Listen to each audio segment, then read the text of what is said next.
Video like जरूर कर लीजिए और ऐसे वीडियो लगातार फ्री में पाने के लिए चैनल को तुरंत सब्सक्राइब कर लीजिए और बेल आइकन को जरूर टैप कर लीजिए ताकि आगे भी सारे वीडियो आपको मिलते रहे। यूट्यूब में फॉलो करते हैं तो प्लीज ये वाला फ्री टेलीग्राम चैनल जरूर ज्वाइन कर लीजिएगा। सारे नोटिफिकेशन सारे अपडेट यहीं पे आते हैं, ध्यान रखिए।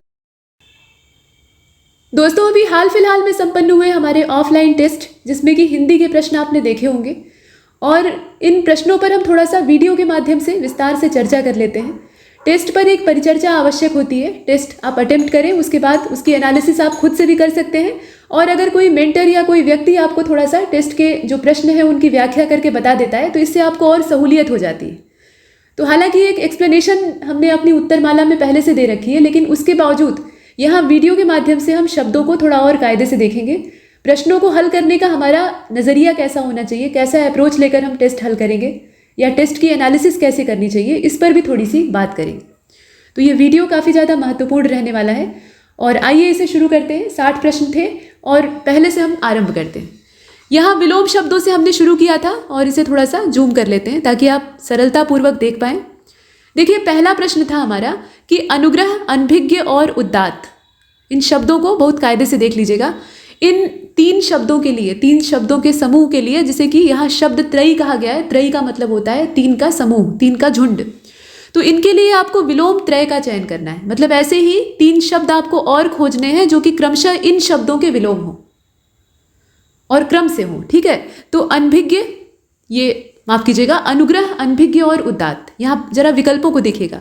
विग्रह, अविज्ञ और क्षमावान। आग्रह, प्रज्ञ और उद्धत। विग्रह, अभिज्ञ और अनुदात्त। गृहीत, तज्ञ और अनुदात्त। ऐसे करके यहाँ विकल्प दिए हैं। आपको पहचानना होगा कि इसमें से शुद्ध हमारा विलोम त्रय कौन सा होगा। तो देखिए, इसका जो सही जवाब था वो हमारा सी वाला था, विग्रह, अभिज्ञ और अनुदात्त। अनुग्रह का विलोम क्या होता है? विग्रह। अनभिज्ञ का विलोम अभिज्ञ और उदात्त का विलोम होता है अनुदात्त। ठीक है, ये 3 इसकी जो विलोम त्रयी है इसे हमने देखा। अनभिज्ञ और अभिज्ञ दोनों शब्द अलग अलग हैं। ये आवश्यक नहीं है कि भिज्ञ जो शब्द था उसमें आप अगर अ उपसर्ग लगा देंगे तो वो उल्टा हो जाएगा। हमेशा ऐसा नहीं होता है। हालांकि ये देखा जाता है कि अ उपसर्ग हमेशा ज़्यादातर मामलों में अर्थ को बदलने का काम करता है, ज़्यादातर उलट देता है, लेकिन यहाँ पर वो काम नहीं करता है। अगर आप भिज्ञ के साथ शुरुआत में अ लगा देते हैं तो इसका मतलब है कि और विशिष्ट ज्ञानी वो हो गया। तो ये अनभिज्ञ का विलोम है। बाकी उदात्त का विलोम हो जाएगा अनुदात्त और अनुग्रह का हो जाएगा विग्रह। ठीक, आगे चलते हैं। प्रश्न संख्या 2 में कहा गया कि ये जो विलोम युग्म दिए हुए हैं, मतलब एक शब्द दिया है और उसका विलोम दिया है, इसमें से एक जोड़ा अशुद्ध है और जो अशुद्ध है उसी की तलाश करनी है। आयोग अक्सर ऐसे प्रश्न देता है। तो दिया है आमिष का निरामिष, ध्वांत का असित, रौरव का, यहाँ रौरव है, ठीक है, रौरव का मनोहर और आकलन का विकलन। अब इसमें आपको देखना होगा कि अशुद्धि कहाँ पर है। तो देखिए, इसमें जो अशुद्ध जोड़ा है वो आपका बी वाला है। ध्वांत का जो असित दिया है ना, वहीं पर समस्या है। असल में ध्वांत और असित दोनों अगर देखा जाए तो अंधकार के पर्याय माने जाते हैं। ठीक है, और दोनों आपस में समानार्थी हो सकते हैं लेकिन विलोम तो नहीं होंगे। तो यहाँ पर हम बी को चुनते हैं। आमिष और निरामिष जो है ये आपस में विलोम होंगे, ये आप भी जानते हैं। आमिष और सामिष दोनों का मतलब होता है मांस से युक्त, और निरामिष इन दोनों का विलोम हो जाएगा, यानी मांस से रहित अर्थात शाकाहारी हो सकता है। रौरव का मतलब होता है भयंकर और मनोहर मतलब होता है मन को हरने वाला अर्थात सुंदर। आकलन का विकलन भी ठीक है। तो यहाँ पर बी वाला जो दिया है वो इसमें से गड़बड़ था, इसे हमने बाहर कर लिया। प्रश्न संख्या 3 को देखते हैं। यहाँ देखिए, विलोम युग्म फिर से दे रखे हैं, शुद्ध की तलाश आपको करनी। तो खेचर का दिया है नभचर, निस्सार का दिया है संचार और प्रभा का दिया है तिमिर, विज्ञ का दिया है अभिज्ञ। इसमें से ये ज़्यादातर इसमें गलत दिए हैं, मतलब 3 ऐसे आपको जोड़े मिलेंगे जो कि गलत होंगे। जो शुद्ध है उसकी तलाश आपको करनी है। तो अब इसमें आप ध्यानपूर्वक देखिएगा, इसका जो सही उत्तर था वो हमारा सी वाला था, प्रभा और तिमिर। प्रभा मतलब होता है उजियारा, और उजियारा भी कैसा? सूर्य के प्रकाश से उत्पन्न जो उजाला होता है। प्रभात की बेला का जो उजाला होता है उसी को प्रभा कहते हैं, सूर्य की रोशनी। तो प्रभा जो है ये तिमिर का विलोम हो जाएगा। ठीक, ये सही दिया है। बाकी जो है वो गड़बड़ है। खेचर और नभचर ये आपस में विलोम नहीं होंगे। ठीक है, खेचर का विलोम क्या होगा? थलचर या भूचर हो सकता है।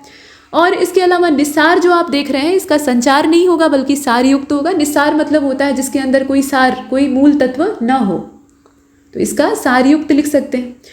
इसके बाद यहाँ पीछे वाला वही रिपीट कर रहा है, विज्ञ और अभिज्ञ ये लगभग आपस में समानार्थी हैं। मतलब विज्ञ का मतलब विद्वान होता है, अभिज्ञ का मतलब होता है कुछ विशेष जानकारी से युक्त, मतलब वो भी एक तरह से विद्वान हुआ। तो ये आपस में समानार्थी तो कहे जा सकते हैं, लगभग समानार्थी कहे जा सकते हैं, लेकिन विलोम तो कतई नहीं होंगे।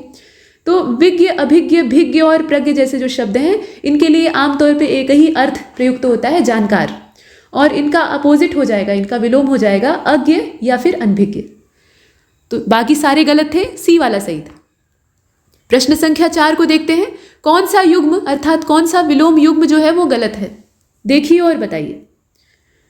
तो कुसुम का दिया है वज्र, मानवता का दिया है नृशंसता, उन्मुख का दिया है अभिमुख और मंडन का दिया है खंडन। ठीक, बताइए। तो अब इसमें अगर देखा जाए, ध्यान से देखिएगा, कुसुम का वज्र। अब यहाँ कुछ लोग ये सोचते हैं कि कुसुम अर्थात तो पुष्प होता है, फूल होता है, तो ये वज्र का विलोम कैसे हो सकता है, हालांकि सत्य है, ये आप भी जानते हैं। तो कुसुम मतलब फूल, अर्थात फूल को हम लोग निहायत ही कोमल समझते हैं। कोमलता के मामले में हम फूल की उपमा देते हैं कि फूलों जैसा बदन था, और वज्र को हम लोग उतना ही कठोर समझते हैं। तो यहाँ कठोरता और कोमलता की तुलना है आपस में, और इसीलिए ये दोनों आपस में विलोम है। तो वो तो ठीक था, इसमें हमें गलत खोजना था ना। तो गलत कौन सा होगा, इसमें से कौन सा गलत हो जाएगा, इसका सी वाला, उन्मुख और अभिमुख जो दिया हुआ है। देखिए, उन्मुख जो शब्द दिया है ना, इसका मतलब होता है ऊपर की ओर मुंह करके देखने वाला, जिसका मुंह ऊपर की ओर। उत और मुख जैसे जो दो शब्द हैं उनको जोड़ने से, उनकी संधि करने से ये बना हुआ है। तो उन्मुख का मतलब है ऊपर की ओर मुंह करके ताकता हुआ, और अभिमुख मतलब होता है जिसका मुख सामने हो। तो अब ऐसी परिस्थिति में ये लगभग समानार्थी कहे जा सकते हैं, हालांकि करीबी समान अर्थ नहीं है इनका, लेकिन कम से कम ये विलोम नहीं है। ठीक है, तो विलोम नहीं है तो इसीलिए हम इन्हें चुन लेंगे, हमें इसमें से गलत का ही चुनाव करना था। इसके बाद प्रश्न संख्या 5 को देखते हैं। यहाँ पर आपको विलोम युग्मों में से गलत की पहचान फिर से करनी है। प्राची का दिया है प्रतीचि, वायव्य का दिया है आग्नेय, उदीची का दिया है परीची और नैऋत्य का दिया है ईशान। दिशाओं के नाम आपको पता होने चाहिए, सिर्फ 4 दिशाएं नहीं बल्कि जो 10 दिशाएं हैं, मतलब 4 दिशाएं मुख्य और 4 उप दिशाएं और ऊपर और नीचे, इन सभी के सही नाम पता होने चाहिए। इसमें आपको गलत पकड़ना है। तो अब गलती कहाँ पर है जरा देखें और बताएं। और अगर आपने टेस्ट अटेम्प्ट किया है ऑफलाइन सेंटर पे तो आपने हल भी किया होगा। इसका जो सही जवाब है वो सी हो जाएगा, हमें गलती ढूंढनी थी। उदीची का परीची दिया हुआ है। देखिए, उदीची मतलब होता है उत्तर दिशा, तो इसका विलोम क्या होगा, उत्तर का विलोम हो जाएगा दक्षिण, और दक्षिण को कहा जाता है अवाची। इसके लिए जो शब्द इस्तेमाल होता है वो होता है अवाची। तो यहाँ पर परीची नहीं होगा। बाकी जितने दिए हैं ठीक है, प्राची मतलब पूर्व दिशा, प्रतीची मतलब पश्चिम दिशा, और कोण जो है उन्हें भी आपको जानना चाहिए कुछ इस प्रकार से, ये दिशाओं के बीच में से 45 डिग्री के एंगल पर निकलने वाले कोण। तो पूरब और उत्तर के बीच का कोण ईशान, उत्तर और पश्चिम के बीच का कोण वायव्य, पश्चिम और दक्षिण के बीच का कोण नैऋत्य, और दक्षिण और पूरब के बीच का कोण जो है उसे क्या कहेंगे, आग्नेय, और ऊपर की जो दिशा है उसको ऊर्ध्व कहेंगे, और नीचे वाला जो है उसको अधो कहेंगे, यानी धरती और आकाश। ठीक, तो इस हिसाब से होता है। तो हमारा सी वाला इसमें से गलत था, बाकी जितने दिए हैं वो ठीक हैं। जैसे नैऋत्य का ईशान भी ठीक है, इसमें कोई गड़बड़ वाली बात नहीं है। जैसे हम पूरब का विलोम पश्चिम समझते हैं, वैसे ही ये जो उप दिशाएं हैं ये भी आमने सामने वाली आपस में विलोम हो जाएंगी। जैसे आप देखें, यहाँ वाला ईशान कोण है, इसके जस्ट अपोजिट अगर इधर आप रेखा खींचेंगे तो ये क्या होगा, नैऋत्य हो जाएगा। वैसे ही यहाँ वायव्य के जस्ट अपोजिट यानी एकदम विपरीत में आपका आग्नेय हो जाएगा। तो बाकी सारे सही है, केवल सी वाला गलत है। प्रश्न संख्या 6 को देखिए। यहाँ कहा गया कि समास का सर्वथा अनुकूल विलोम होता है व्यास। वैसे तो समास के लिए विग्रह जैसे शब्द का भी आप विलोम के तौर पे काम लेते हैं, लेकिन समास का सबसे ज़्यादा उपयुक्त विलोम होता है व्यास। समास का मतलब होता है सिकोड़ना और व्यास मतलब होता है फैलाना। तो व्यास अगर विकल्प में नहीं दिया हो, दिया है तब तो बहुत आराम से आप चुन लेंगे, कोई दिक्कत नहीं होगी। लेकिन मान लीजिए कि 4 विकल्प है, उसमें आयोग ने व्यास दिया ही नहीं, तब आप क्या करेंगे, किसको चुनेंगे? कायदा तो यही कहता है कि शब्द है तो उसका एकदम सटीक विलोम हमें चुनना चाहिए, सटीक चुनना चाहिए, और भरसक कोशिश करनी चाहिए कि उपसर्ग वाले विलोमों को न चुना जाए, कि मूल शब्द में ही उपसर्ग जोड़ जाड़ कर काम चला रहे हैं। मतलब कोई स्वतंत्र शब्द अगर हमें एक सटीक विलोम के तौर पे मिल रहा है या उपयुक्त विलोम मिल रहा है तो पहले हमें उसी को वरीयता देनी चाहिए। तो मान लीजिए कि व्यास नहीं दिया है, तब आप क्या करेंगे? विलास, सायास, आस्तार और अभिलाष, इसमें से आप किस शब्द को चुनेंगे जो कि समास का विलोम हो जाएगा? ऐसी परिस्थिति में आप इसमें से चुनेंगे आस्तार को। आस्तार का मतलब भी होता है फैलाना। और व्यास का मतलब भी वही होता है, प्रसार से, फैलाने से। ठीक, तो व्यास अगर नहीं दिया है तो आप आस्तार को चुनेंगे, बाकी सारे शब्द जो हैं वो इसके लिए उपयुक्त नहीं। ठीक, इसके बाद आगे चलते हैं, यहाँ अगले वाले को देखें तो इसमें कहा गया कि प्रसृति और व्रतति, प्रसृति और व्रतति ये जो शब्द हैं ये लगभग आपस में समानार्थी हैं, लगभग क्या, समानार्थी ही हैं, और इनका खोजना है आपको विलोम। तो यहाँ 4 विकल्प दिए हैं, लाघव, वितान, समास और प्रभृति। ये शब्द आप देख रहे हैं, इनमें से आप बताइए कि प्रसृति का तथा व्रतति का इसमें से विलोम क्या होगा। तो 7वां आपने देखा, सही जवाब इसका क्या था, समास। अब देखिए ये समास तो पीछा ही नहीं छोड़ रहा है, ये यहाँ भी आ गया। प्रसृति और व्रतति का मतलब भी क्या होता है, फैलाना या विस्तार करना। जैसे आस्तार आपने देखा था ना, तो वो पुल्लिंग था, और प्रसृति और व्रतति जो है ये स्त्रीलिंग है, लेकिन इनका भी तात्पर्य होता है विस्तार करना। तो इन दोनों को इसीलिए कभी कभी धरती के लिए ये पर्यायवाची के तौर पे काम आते हैं, क्योंकि धरती जो है वो फैली हुई है, विस्तृत है। तो ये शब्द जो है ये विस्तार से जुड़े हुए हैं, और समास का मतलब होता है सिकोड़ने से, संक्षिप्त करने से, तो इसलिए ये आपस में विलोम हो जाएंगे। इसके बाद आगे बढ़ते हैं, यहाँ देखिए आप 8वें प्रश्न को। तो प्रश्न संख्या 8 ये ऊपर दिया हुआ है, प्रवत्स्यत पतिका। भरत मुनि का जो नाट्य शास्त्र है ना, उसमें नायक और नायिकाओं के भेद दिए हुए हैं, और नायिकाओं के जितने प्रकार हैं, जैसे कि प्रवत्स्यत पतिका, प्रोषित पतिका, आसूर्यम पश्या या वैवाहिकी, बहुत तरह के नाम दिए हैं। उसमें से नायिकाओं के भी प्रकार हैं, और बहुत सारे ऐसे भी शब्द दिए हैं जो कि महिलाओं के लिए इस्तेमाल होते हैं। और नायकों के भी प्रकार, जैसे कि धीर प्रशांत, धीर ललित, धीरोद्धत, धीरोदात। तो इन सब के अर्थ आपको पता होने चाहिए, यहाँ से प्रश्न बन सकता है। तो यहाँ पर देखें क्या क्या दिया है, प्रोषित पतिका, आगमिष्यत पतिका, आगत पतिका और दिवभिसारिका, ये सारे शब्द दिए हैं। आपसे कहा जा रहा है कि बताइए कि प्रवत्स्यत पतिका जो शब्द है इसका उचित विलोम इसमें से क्या होगा। तो प्रश्न संख्या 8 को बहुत ध्यान से देखिएगा, और देखिए ये जो 8वां प्रश्न है ना, इसका सही जवाब इसमें से उपयुक्त जवाब हो जाएगा आगमिष्यत पतिका। प्रवत्स्यत पतिका का तात्पर्य क्या होता है, ऐसी प्रेयसी या ऐसी नायिका जिसका प्रियतम विदेश जाने की तैयारी कर रहा हो, प्रवास की तैयारी कर रहा हो, अपनी पैकिंग वगैरह कर रहा है, और उसे देखकर, उसे जाने की तैयारी करता देखकर उसकी जो प्रेयसी है वो दुखी हो रही है, तो उस दुखी नायिका को ही कहा जाएगा प्रवत्स्यत पतिका। और इसका उल्टा हो जाएगा आगमिष्यत पतिका, मतलब आने की सूचना अपने प्रियतम की पाके खुश हो गई है, प्रियतम अभी आया नहीं है, वहाँ से आ रहा है ऐसी सूचना आई, तो ये आपस में विलोम हो जाएंगे। बाकी शब्दों को अगर आप देखें तो प्रोषित पतिका का मतलब हो गया है कि आप भी जानते हैं कि उसका जो प्रिय है, मतलब नायिका का जो पति है या प्रियतम है, वो प्रवास पर चला गया है। और दिवभिसारिका का मतलब क्या होता है, दिवभिसारिका का मतलब होता है दिन के उजाले में अपने प्रिय से भेंट करने के लिए जाने वाली जो नायिका होती है, ढीठ नायिका होती है, उसको कहते हैं दिवभिसारिका। आगत पतिका का मतलब क्या होता है, तो आगत पतिका अर्थात जिसका प्रिय प्रवास पर से आ गया हो, यानी लौट आया। तो यही सब है। आगे बढ़ते हैं, यहाँ देखिए 9वें प्रश्न को, रुक्ष शब्द दिया है, इसके लिए उचित विलोम नहीं है, कौन सा बताइए। पहले तो रुक्ष का मतलब क्या होता है, रुक्ष का मतलब होता है रूखा, तो अब इसका विलोम इसमें से कौन सा नहीं होगा, स्निग्ध, मसृण, लोटनिक, चिक्कण। सही जवाब क्या हो जाएगा, सही जवाब इसका हो जाएगा सी वाला, लोटनिक।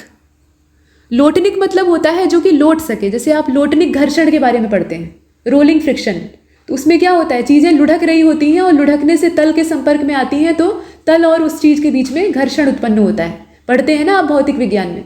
तो वही चीज़ यहाँ है, लोटनिक यानी लुढ़कने वाला, जो लुढ़क रहा हो। इसका चिकने या रूखे से कोई तात्पर्य ही नहीं है। बाकी सारे शब्दों को अगर आप देख रहे हैं तो स्निग्ध, मसृण और चिक्कण, इन सब का मतलब होता है चिकना।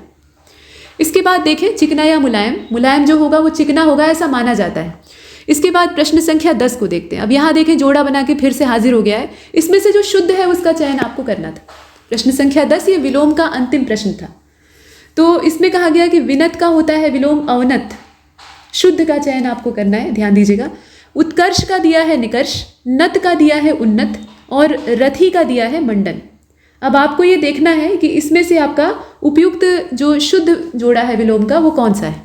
तो देखिए इसमें जो हमारा सही जवाब है वो ए हो जाएगा, विनत का अवनत। जो जोड़े दिए हैं उन्हें एक बार फिर से देख लेते हैं। विनत का अवनत, उत्कर्ष का निकर्ष दिया है, नत का उन्नत दिया है और रथी का मंडन दिया है। तो यहाँ अगर आप ध्यान से देख रहे हैं तो उन्नत का होता है अवनत, ठीक है, अवनत, और नत का मतलब होता है झुका हुआ। तो यहाँ जो उन्नत शब्द है, ध्यान से आप देखें, उन्नत शब्द जो है इसमें शुद्ध का चयन हमें करना था। इसमें भी वही बात होती है कि नत मतलब है नीचे और उत मतलब उठा हुआ, तो यहाँ उन्नत अर्थात ऊपर की ओर उठने वाला, और नत मतलब होता है झुका हुआ नीचे की ओर। तो कायदे से उन्नत का विलोम होता है अवनत, ठीक है, लेकिन यहाँ दिया नहीं है, यहाँ अवनत शब्द नहीं दिया है। तो ऐसी परिस्थिति में जो निकटतम है उसको हम चुन लेंगे। यहाँ हमें शुद्ध चाहिए था तो हम इसमें से करीबी जो शुद्ध है सी वाला उसको चुनेंगे, उन्नत और नत को। हालांकि उन्नत का जो सही एकदम सटीक विलोम होता है वो अवनत होता है, लेकिन वो नहीं है तो नत को मानेंगे, क्योंकि नत मतलब भी होता है झुका हुआ। बाकी अगर आप देखें तो विनत का क्या होता है, उद्धत होता है, उजड्ढ। उत्कर्ष का क्या होता है, उत्कर्ष का बताइए इसमें से क्या होगा। उत्कर्ष का हो जाएगा अपकर्ष, और रथी का हो जाएगा विरथी। मंडन का होता है, मंडन मतलब होता है प्रशंसा करना, और खंडन मतलब होता है किसी का आक्षेप करना, किसी की बात को काटना या उसकी आलोचना करना, ये भी हो सकता है। तो इस तरीके से होगा, हमने सी को चुना। इसके बाद प्रश्न संख्या 11 को देखते हैं। असित शब्द का पर्यायवाची नहीं होगा, या असित शब्द जो है ये पर्यायवाची नहीं होगा। किसका नहीं होगा आपको बताना है, काले रंग का, शनि का, असुर का और बुराई का। इसमें से आप देखिए और बताइए। तो सही जवाब इसका क्या हो जाएगा, सी वाला हो जाएगा। असित का पर्यायवाची नहीं होगा, क्या नहीं होगा, तो इसमें से आपने देखा असुर, ठीक है। असित जो शब्द है ना ये काले रंग का पर्याय होता है आमतौर पर, जो सित नहीं है अर्थात असित है मतलब काला है। ये शनि के लिए भी इस्तेमाल होता है, शनि देव को काले रंग का मतलब उनका जो प्रिय रंग है वो काला है, और काले रंग से जोड़कर उन्हें देखा जाता है, प्रतिनिधित्व दिया जाता है काले रंग का, तो उन्हें भी असित कहा जाता है, श्याम वर्ण के थे। और बुराई का भी पर्याय होता है असित। तो असित जो है ये बहुअर्थी शब्द है, लेकिन ये असुर का पर्याय नहीं होगा। हालांकि असुर जो है उन्हें भी बुरा समझा जाता है, लेकिन वो असित से नहीं जुड़े हुए। इसके बाद प्रश्न संख्या 12 को देखते हैं। अब यहाँ से पर्यायवाची वाला हमने शुरू किया था, तो 12वें प्रश्न में देखिएगा, पाथोज शब्द का पर्यायवाची नहीं होगा। वनरूह नहीं होगा, आस्य पत्र नहीं होगा, दिवाटन नहीं होगा, श्रीवाशक नहीं होगा। कौन सा नहीं होगा, तो बाकी जितने भी शब्द आप देख रहे हैं वो सारे के सारे यहाँ पर कमल के पर्याय हैं। पाथोज मतलब कमल, और बाकी जो शब्द हैं वो भी कमल के पर्याय हैं। लेकिन एकमात्र इसमें जो दिवाटन लिखा हुआ है ना, ये कमल का पर्याय नहीं है। ये किसका पर्याय है, ये कबूतर को कहा जाता है। दिवाटन और रक्तलोचन जैसे जो शब्द हैं ये सब कबूतर के लिए इस्तेमाल होते हैं। प्रश्न संख्या 13, कौवे का पर्यायवाची शब्द धूलिजंघ, महालोल, वायस, ऊपरिलिखित सभी। इसमें से कौन सा होगा, तो ये जितने भी हैं सभी होंगे। जितने शब्द यहाँ आप देख रहे हैं ये सभी काक के लिए अर्थात कौवे के लिए इस्तेमाल होने वाले शब्द हैं, तो ऊपरिलिखित सभी। पारावत और परेवा ये जो शब्द हैं ये किसके पर्याय हैं, पिशुन के पर्याय हैं, एकादशी के पर्याय हैं, ताम्रचक्षु के पर्याय हैं, पूर्णिमा के पर्याय हैं। किसके पर्यायवाची, तो आप ध्यान से देखिएगा, ये सारे जो शब्द हैं ना इसमें आप चुनेंगे किसको, सी वाले को चुनेंगे। ताम्रचक्षु या रक्तलोचन कहा जाता है कबूतर को, और ये जितने भी शब्द आपने देखे हैं पारावत और परेवा जैसे, ये असल में कबूतर के पर्याय है, ठीक है। इसके बाद आगे बढ़ते हैं। प्रश्न संख्या 15 को देखिए, रक्ततुंड और कीर ये दो शब्द हैं। आपको बताना है कि ये किसके पर्याय हैं। शुक के पर्याय हैं, मदन शलाका के पर्याय हैं, रक्त चंचु के पर्याय हैं, या फिर ए और सी अर्थात शुक और रक्त चंचु दोनों के पर्याय हैं। किसके पर्याय हैं आप देखें और बताएं। तो अब ये जो प्रश्न है 15वां, इसका सही जवाब हो जाएगा इसमें से डी वाला, ए और सी दोनों के पर्याय है। मतलब शुक और रक्त चंचु दोनों को तोते को कहा जाता है। तुंड मतलब भी होता है चोंच या सूंड, तो पक्षी की सूंड तो होगी नहीं, पक्षी की चोंच होगी। तो रक्त तुंड यानी लाल चोंच वाला, तो आमतौर पर अपने जो इंडियन रिंग नेक होते हैं उनकी चोंच लाल होती है, तो रक्त तुंड उनको कहा जाता है, कीर भी उन्हीं को कहा जाता है, शुक भी उन्हीं को कहा जाता है, और रक्त चंचु भी उन्हीं को, चंचु मतलब चोंच, ये भी उन्हीं को कहा जाता है। मदन शला का जो शब्द है ये कोयल का पर्याय है, तो ये इसमें शामिल नहीं है, इसलिए हमारा उत्तर इसमें डी होगा। प्रश्न संख्या अगला यानी 16वें को देखिएगा, हुतभुक लिखा हुआ है। आप बताइए ये किसका समानार्थी होगा। राज का होगा, वैश्वानर का होगा, केतन का होगा, स्कंद का होगा। किसके लिए ये पर्याय का काम करेगा। तो दोस्तों आप भी जानते हैं हुतभुक कहा जाता है अग्नि को, और अग्नि का यहाँ दूसरा पर्याय आपको दिखाई दे रहा है वैश्वानर, ठीक। तो हम इन दोनों को जोड़ देंगे, इसका जो सही जवाब है वो बी हो जाएगा। इसके बाद प्रश्न संख्या 17, कलाकेतु, मरीचि और मयूख ये 3 शब्द हैं, और ये तीनों शब्द पर्याय होंगे किस चीज़ के आपको बताना है। कलाकेतु, मरीचि और मयूख ये ज्योत्सना के पर्याय हैं, दिवाकर के पर्याय हैं, किरण के पर्याय हैं कि सुधांशु के पर्याय हैं। 17वां आपने देखा, और इसका जो सही जवाब है वो इसमें हो जाएगा सी वाला, किरण के पर्याय। कलाकेतु, मरीचि और मयूख। ठीक, तीनों ही किरण के लिए मतलब प्रकाश की किरणों के लिए जाने जाते हैं। अब इसमें यह है कि वो चंद्र किरण भी हो सकती है और सूर्य किरण भी हो सकती है। प्रश्न संख्या 18, और चंद्र किरण जो है वो भी इनडायरेक्टली सूर्य किरण ही है।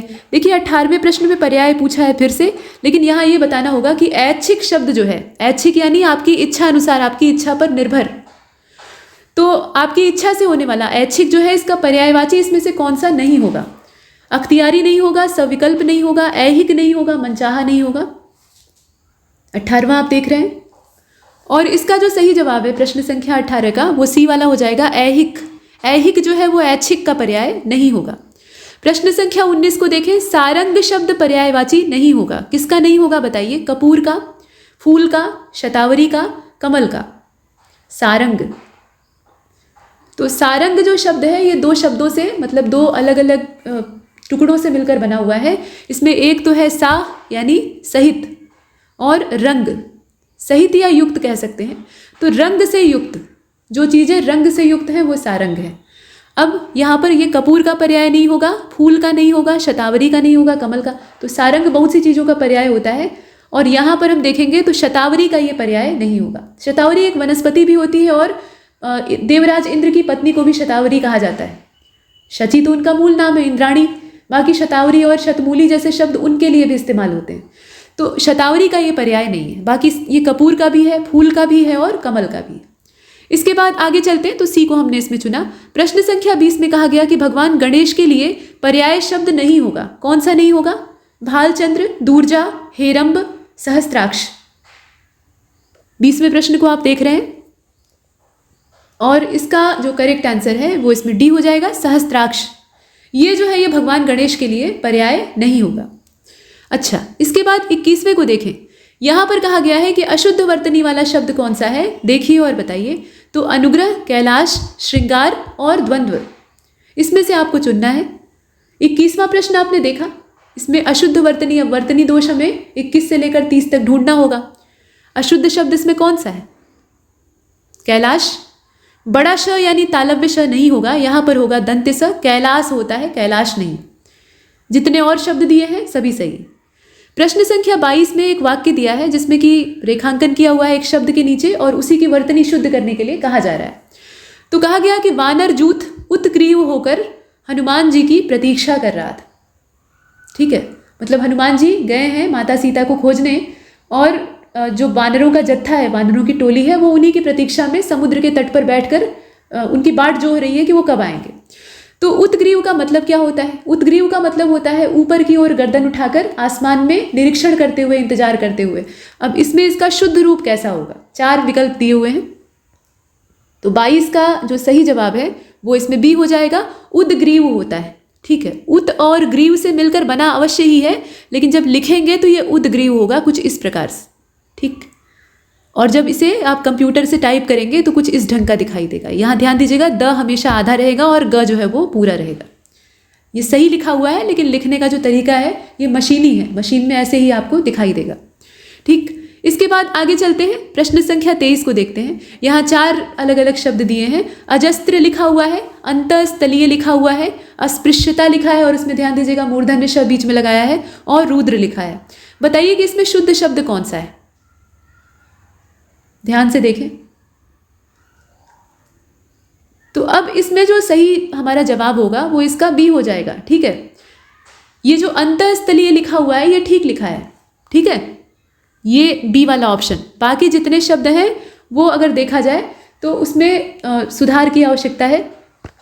यहाँ जो अजस्त्र लिखा हुआ है उसको हम अजस्त्र पढ़ेंगे। अजस्त्र होता है लिखा ऐसे जाता है, ये नीचे से ऐसे र रहेगा, इसमें अजस्त्र नहीं होता है, तो ये गलत लिखा है। अस्पृश्यता ऐसे नहीं लिखा जाता है, आप भी जानते हैं। इसमें क्या होगा? अस्पृश्यता में जो बीच में यहाँ आप मूर्धन्य श देख रहे हैं उसी की जगह तालव्य श होगा। रुद्र नहीं होता है, रुद्र होता है, ऐसे छोटे ऊ की मात्रा रहेगी, है ना।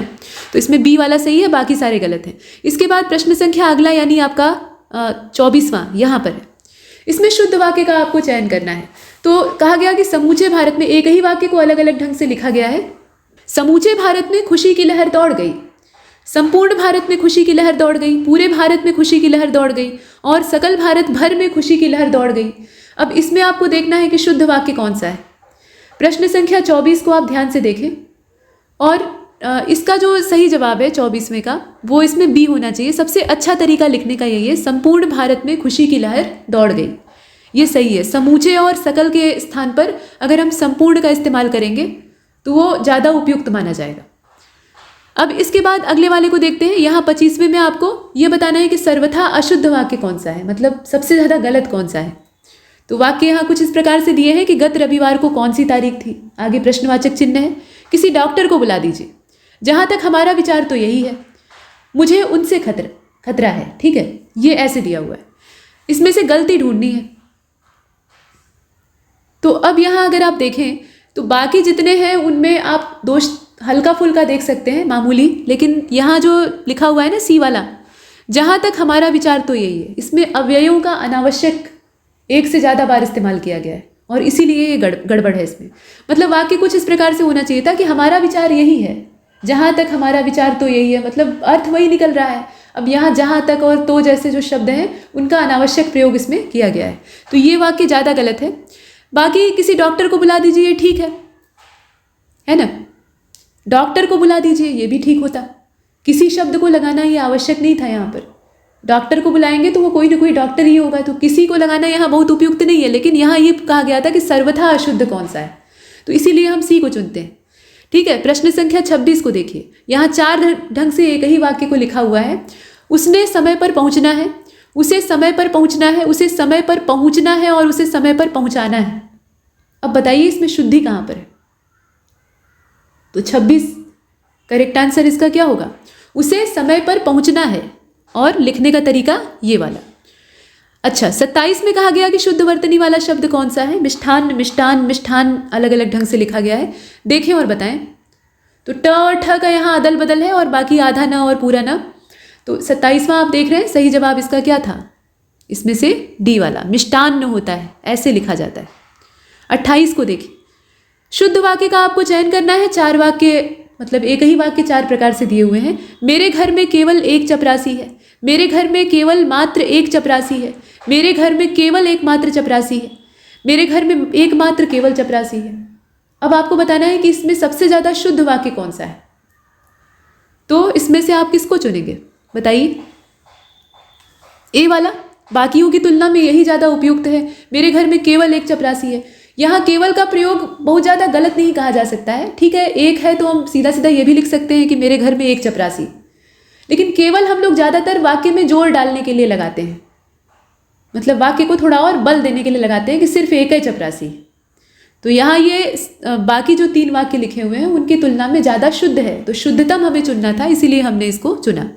इसके बाद प्रश्न संख्या 29 को देखते हैं। अशुद्ध वर्तनी वाला शब्द आपको छांटना है। प्रियंवदा, स्वयंवर, रीत्यानुसार और महत्व। इसमें से वर्तनी किसकी गड़बड़ है बताइए? ध्यान से देखिएगा। और 29वां जो है इसका सही जवाब इसमें से हो जाएगा रीत्यानुसार। रीत्यानुसार नहीं होता है, यहाँ होता है रीत्य अनुसार। य के बाद आ की मात्रा नहीं रहेगी। प्रश्न संख्या 30 और अंतिम वर्तनी के हिसाब से अब इसमें कहा गया कि सर्वथा शुद्ध जो है उसका चयन करिएगा। उसने एक मोती का हार खरीदा, उसने मोतियों का एक हार खरीदा, उसने मोतियों का खरीदा हार और उसने एक मोती हार खरीदा। तो यहाँ ध्यान से देखिएगा, मोतियों का खरीदा हार, इसमें आप समझ रहे हैं कि क्रम विन्यास की गड़बड़ है, तो ये होगा नहीं। डी वाला भी नहीं होने वाला है। अब ए और बी में से कौन सा होगा? हार में बहुत सारे मोती होंगे, तो हार की क्वांटिटी भले ही एक होगी, मोती तो कई सारे होंगे, तो यहाँ हम एक मोती नहीं कह सकते, हम ये कहेंगे कि उसने मोतियों का एक हार खरीदा। ऐसे प्रश्न आपने बहुत सारे हल किए होंगे। ये तरीका जो है ना, ये घिसा हुआ है। क्रम विन्यास की गड़बड़ियों को आपको पकड़ना होता है। अब यहाँ से वाक्यांश हेतु एक शब्द वाला शुरू होता है। आपाद मस्तक दुष्ट कर्मों से संलिप्त। आपाद मस्तक दुष्ट कर्मों से संलिप्त, ऐसे व्यक्ति को क्या कहा जाएगा? आपाद मस्तक का मतलब क्या होता है? पहले तो यहाँ एक शब्द दे दिया है जिसके लिए आपको वाक्य का पता होना चाहिए। आपाद मस्तक यानी सिर से लेकर, पैर से लेकर सिर तक। आपाद मस्तक, पाद मतलब पैर और मस्तक मतलब सिर, तो पैर से लेकर सिर तक। ठीक, तो पैर से लेकर सिर तक दुष्टता में सना हुआ जो व्यक्ति है उसको क्या कहा जाएगा? गलित विग्रही कहा जाएगा, पाप निमज्जित कहा जाएगा, गलितांग कहा जाएगा या कुत्सातुर कहा जाएगा? क्या कहा जाएगा? तो इसका जो सही जवाब है वो इसमें बी हो जाएगा, पाप निमज्जित कहा जाएगा। ठीक है, पाप निमज्जित कहा जाएगा। पाप में सना हुआ, उसी में मजा हुआ। बाकी गलित विग्रही का मतलब क्या होता है? ऐसे विचार या ऐसे व्यक्ति जिसके कि विचार रूढ़िवादी हों, बिल्कुल सड़े गले विचार। गलितांग यानी जिसके अंग गल गल कर गिर रहे हों, अर्थात कुष्ठ रोगी हो सकता है। कुष्ठ रोग में क्या होता है? अंग गलने शुरू हो जाते हैं।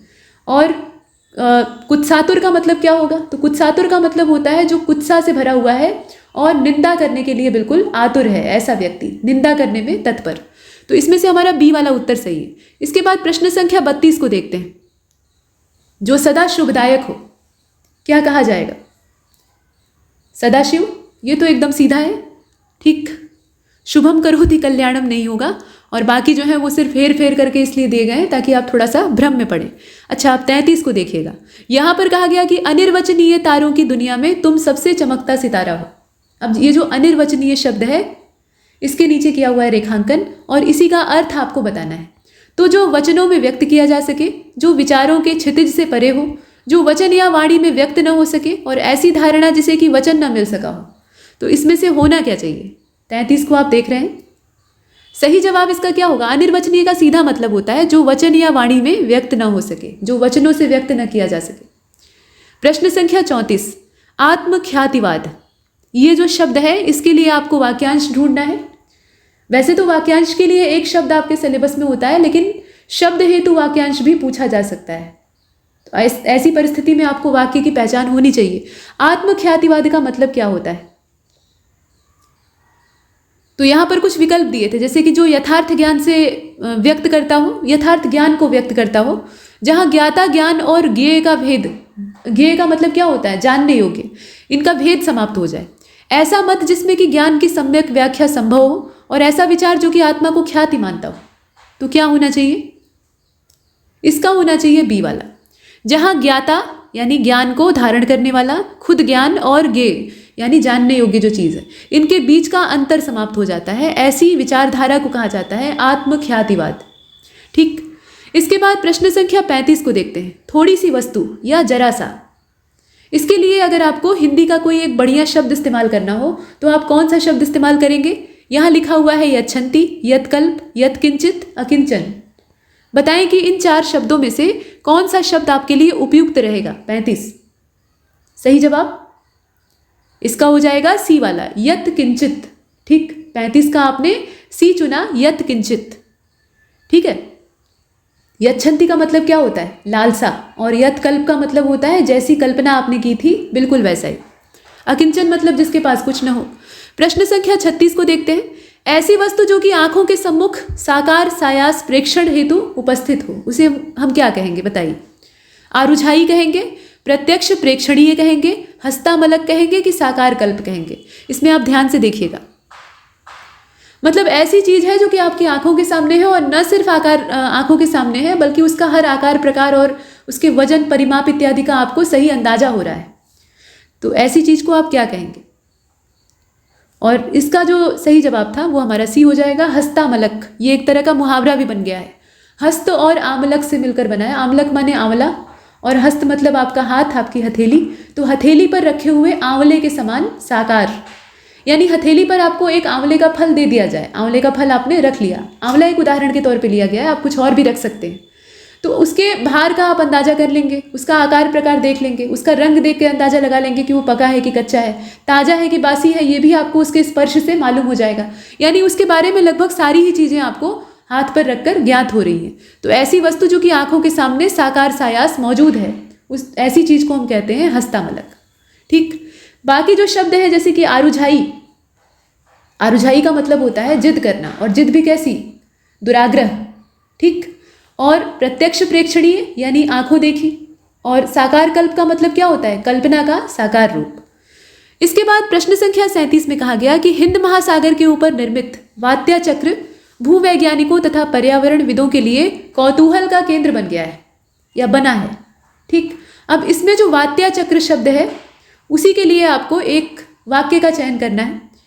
तो अब यहाँ पर कहा गया कि सागर में उठने वाला वर्तुलाकार भंवर, निम्न दाब के परिणाम स्वरूप बनने वाला चक्र, वायु का चक्राकार बृहद स्वरूप, और तटों को नष्ट करने वाला वायु का वेग। अब आपको ये बताना था कि इसमें से वात्या चक्र का जो सही मतलब है वो क्या होना चाहिए।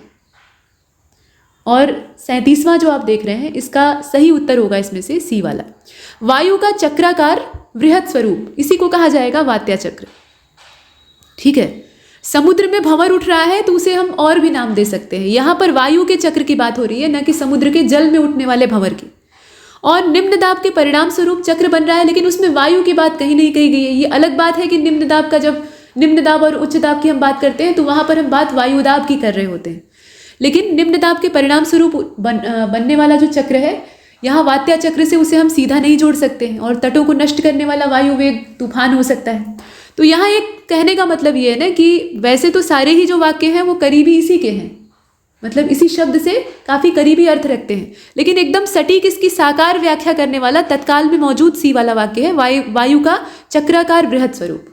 ठीक है, जो शब्द के अर्थ के हिसाब से सही होगा उसी को हम यहाँ सही मानेंगे। यहाँ पर हम विज्ञान वाला लॉजिक भरसक नहीं लगाएंगे। इसके बाद प्रश्न संख्या 38 को देखते हैं। वात्सरिक।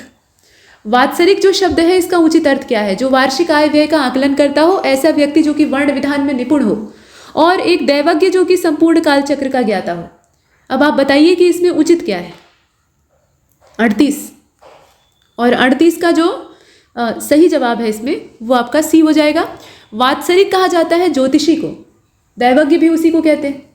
तो ऐसा दैवज्ञ या ऐसा ज्योतिषी जो कि कालचक्र को, पूरे कालचक्र को जानता हो, यानी भूत भविष्य वर्तमान सारी चीज़ों का उसे ज्ञान हो। आगे बढ़ते हैं। प्रश्न संख्या अगला यानी 39, और वो यहाँ पर है। ठीक, ये देखिए, ऐसा व्यक्ति जिसके नेत्र देखने में सक्षम न हो। चाक्षुष, चक्षुत्राणी, निश्चक्षु, निष्नेत्री, ऐसे लिखा हुआ है। बताइए कि नेत्र जिसके देखने में सक्षम नहीं है उसको हम क्या कहेंगे? तो इसमें से हमारा सही उत्तर हो जाएगा निश्चक्षु। ठीक है, निश्चक्षु होगा। चक्षु मतलब होता है नेत्र, और निस मतलब उसके रहित या उसके बिना। बाकी जितने हैं उनको भी देख लेते हैं। चाक्षुष मतलब होता है चक्षुओं से संबंधित, यानी नेत्र संबंधी। चक्षुत्राणी, चाक्षुष दृश्य को भी कहा जाता है। चक्षुत्राणी का मतलब होता है नेत्र को सुकून देने वाला, त्राण देने वाला। और निष्नेत्री मतलब होता है निशाचर, जो कि निशा के अंधकार में भी, मतलब अंधकार में भी देखने में सक्षम। तो बाकी सारे शब्द व्यर्थ हैं, इसमें सी वाला हमारा सही उत्तर है। प्रश्न संख्या 40 जो कि वाक्यांश हेतु अंतिम है। कहा गया कि सिंह के अयाल के समान झबरे केशों वाला। जो नर शेर होता है, मतलब शेर होता है तो शेर नर ही होगा, तो यहाँ पर उसके जो अयाल होते हैं वो कैसे होते हैं? बिल्कुल झबरे। तो उसी के समान झबरेदार या झबरे केसों वाला जो होता है उसको क्या कहा जाएगा? तो इसके लिए एक शब्द इस्तेमाल होता है बर्बरीक। ठीक है, बर्बरीक। ये शब्द जो है ये सिंह के अयाल के समान झबरे केशों वाले व्यक्ति के लिए प्रयोग होता है। बाकी ये घटोत्कच का पुत्र था। इसके बाद 41वें नंबर के प्रश्न को देखते हैं। यहाँ तद्भव शब्द आपको पहचानना है। स्तंभ, खैर, खटवा और खदिर। बताएं कि इसमें से तद्भव कौन सा है?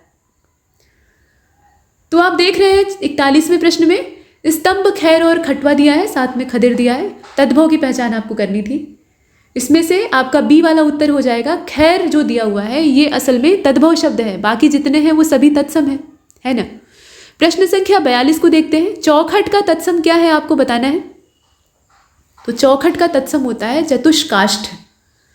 चतुष्काष्ठ, चतुष्काष्ठ मतलब चारों ओर से जड़ी हुई लकड़ी, काठ। ठीक है, तो यहाँ चौखट को लोग सिर्फ नीचे वाला जो जिसे लांगते हैं, देहरी जो लांगते हैं, उसको समझ लेते हैं कि चौखट होती है, जबकि पूरा जो दरवाजे का फ्रेम होता है उसको चौखटा या चौखट कहा जाता है। ठीक, उसका जो नीचे वाला हिस्सा होता है वो हमारे लिए पूज्य होता है कि भाई चौखट है घर की, लेकिन उसका जो पूरा फ्रेम होता है ना दरवाजे का, पहले लकड़ी से बनता था, आजकल लोहे से बनता है। तो ये चारों ओर से जड़ी हुई जो काठ होती है उसी को चौखट कहा जाता है, और इसको संस्कृत में कहते हैं चतुष्काष्ठ। इसके बाद अगले वाले को देखते हैं। यहाँ देखें, तद्भव शब्द आपको पहचानना था। चरण, चूर्ण, छाया और छाजन। बताइए, अब इसमें से आप देख रहे हैं छाजन शब्द जो है ना ये तद्भव है। इसका होता है छत्र। ठीक है, छाजन का छत्र ही होगा और कुछ नहीं होगा। छाता आप कहें, छाजन कहें, उन सब का मतलब छत्र होता है। तो यहाँ छत्र तत्सम होना चाहिए था, जो कि नहीं दिया है, तो ये हमारा उत्तर हो जाएगा। छाया जो है वो तत्सम शब्द है, इसका तद्भव होता है छाह। ठीक है, इसके बाद आगे चलते हैं। यहाँ देखिए, अब ये सब्जियों का दे रखा है, सब्जियों का संस्कृत या तत्सम रूप दिया है। इसमें से एक गलत है, मतलब बाईं ओर तद्भव दिया था, दाहिनी ओर तत्सम दिया था। एक गलत है, उसी की पहचान आपको करनी है। तो यहाँ आप देखिए, करेला दिया है, कारुवेल्ली, उसका लिखा हुआ है कि तत्सम होता है। टमाटर का रक्तांगकम होता है, कोहड़े का कुष्मांड होता है, परवल का पर्वतकम होता है। अब आप बताएं कि इसमें से गड़बड़ कहाँ पर है। तो परवल का जो दिया है पर्वतकम ना, वो गलत दिया है। पटोला होता है, पटोलम भी कहा जाता है, मतलब वो शब्द रूप के हिसाब से परिवर्तित होता है, पटोल कहा जाता है कुल मिलाकर। तो ये परवल का सही नहीं दिया है, बाकी जितने हैं वो ठीक है। इसके बाद वृंतक का आपको तद्भव बताना है। वृंतक भी कुछ सब्जी या वनस्पति ही होती है, लेकिन क्या होती है बताइए। तो ये बरगद है, वर्तक है, बैगन है कि बिंटी है। वृंतक जो है ना, ये बैगन होता है। ठीक, वृंतक जो शब्द है इसका तद्भव रूप होता है बैगन। हमने कितना बिगाड़ कर बोलना शुरू कर दिया है। इसके बाद 46 में कहा गया कि पाटलम एक तत्सम शब्द है और इसका हिंदी अर्थ क्या होगा, जरा बताइए। तो पाटल का मतलब होता है, देखिए पाटल का मतलब होता है हल्का गुलाबी रंग, मतलब सफ़ेद में हल्का सा आप लाल रंग मिलाएंगे तो जो एकदम फीका गुलाबी रंग बनता है उसे कहा जाता है पाटल। और गुलाब के फूल के लिए भी जो गुलाबी गुलाब होता है, हल्का गुलाबी गुलाब होता है, उसको भी पाटल कहते हैं। तो दोनों के लिए ये काम आता है और इसीलिए यहाँ पर हम चुनेंगे बी तथा सी दोनों। पटल नहीं होगा, पाटल से पटल नहीं बनेगा, और इसीलिए हम बी और सी दोनों का चयन करते हैं, अर्थात हमने डी को चुना है। प्रश्न संख्या 47 की ओर चलते हैं। यहाँ देखिए कहा गया कि विकसित एक अर्ध तत्सम शब्द है। ठीक है, विकसित जो है वो एक अर्ध तत्सम शब्द है और इसका संस्कृत मूल क्या होगा ये आपको बताना है। 47 सही जवाब इसका क्या होना चाहिए, तो इसका हो जाएगा विकचम। ये संस्कृत मूल है, मतलब मूल जिस संस्कृत शब्द से इसकी उत्पत्ति हुई है उसकी बात हो रही है। इसके बाद प्रश्न संख्या 48 दशांगुलम लिखा हुआ है और दशांगुलम के लिए आपको बताना है तद्भव। ये तो तत्सम है, संस्कृत का शब्द है और इसका आपको तद्भव बताना है। तो ये तरबूज को कहते हैं, खजूर को कहते हैं, स्ट्रॉबेरी को कहते हैं या फिर खरबूजा को कहते हैं। तो 48 आप देख रहे हैं, सही जवाब इसका डी हो जाएगा, खरबूजा। ठीक है, दशांगुलम जो है ये खरबूजे को कहा जाता है। तरबूजा और खरबूजा आप जानते हैं ना, तो जो खरबूजा होता है उसको हम कहते हैं दशांगुलम। इसके बाद प्रश्न संख्या अगले को देखते हैं। अगला माने आपका 49। यहाँ कहा गया कि बीमार व्यक्ति को मौसम्मी का रस पिलाओ। मौसम्मी के नीचे रेखांकन है। अब ये जो मौसम्मी है इसका आपको बताना है तद्भव, माफ कीजिएगा ये तद्भव पहले से ही है, इसका तत्सम आपको बताना है। इसका तत्सम रूप क्या होता है, तो इसको हम लोग मधुकरकटी कहते हैं, मतुलुंगकम कहते हैं, मौसमिका कहते हैं या मधुमौसिकी कहते हैं, बताइए। अब इसका जो सही जवाब है ये आप देख रहे हैं 49 नंबर का, करेक्ट आंसर इसका मतुलुंगकम होगा। ये मतुलुंगकम है, ये अंग्या है, ध्यान दीजिएगा। ठीक है, मतुलुंगम कहा जाता है, मतुलुंगकम भी कहीं कहीं आपको लिखा मिलता है। मतलब कुल मिलाकर शब्द यही है, बाकी जो है ना वो इसके लिए काम आने वाले नहीं है और बाकी जितने शब्द हैं उनका कोई कायदे का अर्थ भी नहीं। तो मौसमी का आप याद रखिएगा। इसके बाद प्रश्न संख्या 50 और अंतिम बदरी फलम और धुकरकट, ये दो यहाँ शब्द दिए हुए हैं, ये एक ही फल के नाम नहीं है। ठीक है, ये दो अलग अलग वनस्पतियों या फलों के नाम हैं, एक मत समझ लीजिएगा। अब आपको इनके लिए, ये तो तत्सम का जोड़ा है, इसके लिए तद्भव जोड़े का चयन आपको करना है। तत्सम का जोड़ा बना के दे दिया है, तद्भव रूप इसका जोड़े में क्या होगा, तो ध्यान से देखिएगा। बाजरा और ककड़ी को कहा गया है, बेर और कनेर को कहा गया है, गूलर और धनिया को कहा गया है कि बेर और चकोतरे को कहा गया है, बताइए। तो 50 आप देख रहे हैं, सही जवाब इसका क्या हो जाएगा, डी हो जाएगा, बेर और चकोतरा। धुकरकट कहा जाता है चकोतरे को और बदरी फलम कहा जाता है बेर को। ठीक है, आगे बढ़ते हैं, अगले वाले को देखते हैं। तो 51 से हमारा शुरू होता है विशेषण विशेष्य, जो कि 60वें तक चलेगा। इसमें आपको बताना है कि विशेषण नहीं है, कौन सा नहीं है बताइए। तो 51 जो है इसका सही जवाब इसमें से क्या हो जाएगा, भक्ति। ठीक है, भक्ति जो है ये विशेषण नहीं है, ये क्या है, विशेष्य है। 51 को हमने देखा। 52 को देखते हैं, विशेष्य क्या है इसमें भी आपको पहचानना है, बताइए। चहेता, छवि, चंचल, चंगा और 52 को हमने देखा ध्यान से। सही जवाब इसका क्या हो जाएगा, बी हो जाएगा। छवि जो है वो विशेष्य है, बाकी जितने हैं वो सभी विशेषण हैं। इसके बाद 53 को देखते हैं। कुछ ऐसे शब्द होते हैं जो कि दोनों रूप में काम आते हैं, मतलब विशेषण के रूप में भी आपको कई जगह दिख जाएंगे, कई जगह विशेष्य में भी दिख जाएंगे, तो आप कंफ्यूज हो जाते हैं। तो अब इसमें ये ध्यान देने वाली बात होती है कि किस रूप में प्रश्न पूछा जा रहा है।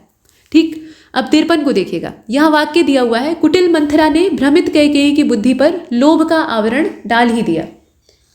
कुटिल मंथरा ने भ्रमित कैकेयी की बुद्धि पर लोभ का आवरण डाल ही दिया। अब आपको ये बताना है कि इस वाक्य में विशेषण कितने हैं। तो विशेषण परिभाषा के हिसाब से कौन से शब्द होते हैं जो कि किसी संज्ञा अथवा किसी विशेष्य की तारीफ कर रहे हो या कम से कम उसके बारे में बता रहे हो, बुराई भी करेंगे तो उसी के बारे में बताएंगे। तो इसमें से कौन सा होना चाहिए, मतलब कितने होने चाहिए, पहले तो संख्या बतानी है। तो संख्या के हिसाब से अगर देखा जाए तो इसका जो सही जवाब है वो इसमें बी हो जाएगा, 2। ठीक है, 2 होंगे टोटल। कौन कौन से, तो कुटिल और भ्रमित। ठीक है, कुटिल और भ्रमित ये 2 शब्द जो हैं, कुटिल शब्द मंथरा के बारे में बता रहा है और भ्रमित शब्द कैकेयी के बारे में बता रहा है। तो ये दोनों ही गुणवाचक विशेषण हैं और यहाँ हमें वही चुनना था। इसके बाद प्रश्न संख्या 54 को देखते हैं। यहाँ देखिएगा 54 कहाँ गया, ये रहा। होली फाल्गुन माह में मनाई जाती है। अब आपको ये बताना है कि विशेषण इसमें क्या है। तो विशेषण अब यहाँ ध्यान से देखिएगा, फाल्गुन शब्द जो है वो एक महीने का नाम है ना, और नाम जो होता है वो आप जानते हैं कि संज्ञा होती है, लेकिन यहाँ पर ये किस रूप में काम आ रहा है। फाल्गुन शब्द जो है वो माह के बारे में बता रहा है, मतलब महीना कौन सा है, ये फाल्गुन है, उसकी पहचान क्या है, फाल्गुन। तो यहाँ पर ये नाम के तौर पर नहीं बल्कि इसकी विशेषता के तौर पे काम आ रहा है और बताया जा रहा है कि होली इसी महीने में मनाई जाती है। तो फाल्गुन यहाँ पर विशेषण का काम कर रहा है। ठीक, और इसीलिए हम बी का चयन करते हैं। प्रश्न संख्या 55 को देखते हैं। यहाँ विशेषण शब्द कौन सा है, विकल्प, वियोग, विलासी और विलास दिया है। आपको इसमें से देखना है और बताना है। तो इसका तो सही जवाब सी हो जाएगा। विलासी जो है वो विशेषण शब्द है, बाकी जितने हैं वो आपके विशेष्य हैं। इसके बाद प्रश्न संख्या 56, थोड़ा धन, ये जो वाक्य खंड है इसमें विशेषण कैसा इस्तेमाल हुआ है। तो थोड़ा धन, अब ये कितना है पता नहीं है, तो अनिश्चय की स्थिति है, तो निश्चित वाला तो नहीं ही होगा। तो निश्चित वाले जितने हैं उनको हटा दीजिए। अब बी और सी में से चुनिए, ये परिमाणवाचक में आएगा कि संख्यावाचक में आएगा। तो हमेशा याद रखिए धन जो है ये परिमाणवाचक में ही देखा जाएगा। धन का मतलब सिर्फ नोट की गड्डी या सिक्के नहीं होते हैं कि आप गिन लेंगे कि 500 के 10 नोट मेरे पास हैं, ये मेरा धन है। धन का कई सारा स्वरूप हो सकता है। अन्न भी धन होता है, विद्या भी धन होती है, सौंदर्य भी या रूप जो आपका है वो भी धन होता है, बुद्धि भी धन होती है, सबसे बड़ा धन होती है ना। तो अब इन धनों को आप गिन तो सकते नहीं है, संख्या के रूप में नहीं देख सकते, मतलब इनका आप परिमाण ही जान सकते हैं या अंदाजा लगा सकते हैं। ठीक, तो ये परिमाणवाचक में आएगा और परिमाणवाचक में भी कैसा, अनिश्चित परिमाणवाचक, और इसीलिए हम इसमें से बी को चुनेंगे। प्रश्न संख्या 57, यहाँ विशेष्य शब्द कौन सा है आपको बताना है। तीखापन, तीखा, सुंदर और दबंग, बताइए। तो 57 जो आप देख रहे हैं इसका सही जवाब इसमें से ए हो जाएगा, तीखापन।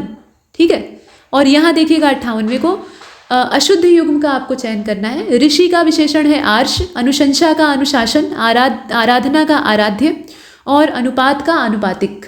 इसमें से गड़बड़ कहाँ पर है, तो गड़बड़ आप भी देख रहे हैं, अनुशंसा और अनुशासन जो दिया हुआ है उसी में गड़बड़ है। दोनों 2 शब्द हैं, इनका आपस में कोई ताल्लुक नहीं है, और बाकी जितने शब्द हैं उनमें विशेषण विशेष्य संबंध आपको दिखाई दे रहा है।